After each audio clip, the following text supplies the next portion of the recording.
விஜயோட ராகுல் காந்தி பேசிட்டு இருக்காரு, காங்கிரஸ் பேசிக்கிட்டு இருக்கு அப்படின்னா ராகுல் காந்தியும் விஜயும் ஒன்னா சேர்ந்து இந்த 2026 எலெக்ஷன் அட்டன் பண்ண போறாங்களா அப்படின்னு நிறைய பாசிட்டிவான விஷயங்களை பத்தி பேசுறாங்க. அவங்கள்ட்ட போய் ஏன் சேரக்கூடாது, சேரத்துக்கு என்னென்ன மாதிரியான காரணங்கள் இருக்குன்னு இருக்கு.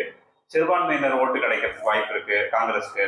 அடுத்தது இளைஞர்களோட ஓட்டு கிடைக்கிறதுக்கு வாய்ப்பு இருக்கு. ஆனா இது எல்லாமே இருந்தாலும் கூட காங்கிரஸ் இப்போதைக்கு விஜயோட சேருவாங்களா அப்படின்னு கேட்டா உண்மையிலேயே உள்ள இருக்கக்கூடிய விஷயம் என்ன தெரியுமா? இவங்க விஜயோட எவ்வளவு நெருக்கம் காட்டுறாங்களோ அந்த அளவுக்கு அவங்களோட சீட் கெப்பாசிட்டி, அதாவது அவங்களுக்கான பேரம் இருக்கு இல்லையா, அதோட கொஞ்சம் வலிமை கிடைக்கும். இப்போ ஒரு 10 சீட்டு கொடுக்குற இடத்துல 15 சீட்டு கேட்கலாம், 15 சீட்டுங்கிற இடத்துல 20 சீட்டு கேட்கலாம். அப்படின்னும் போது விஜயோட அவங்க பேசுவதன் மூலமாக, நெருங்குவதன் மூலமாக அவர்களுக்கான சீட் கெப்பாசிட்டி அதிகமாகுங்கிறது தான் காங்கிரஸோடைய நோக்கமே தவிர விஜய்க்கெல்லாம் அவங்க இன்னைக்கு நிலைமைக்கு சொல்றேன், அவங்க எந்த விதமான ஆதரவும் கொடுக்க மாட்டாங்க.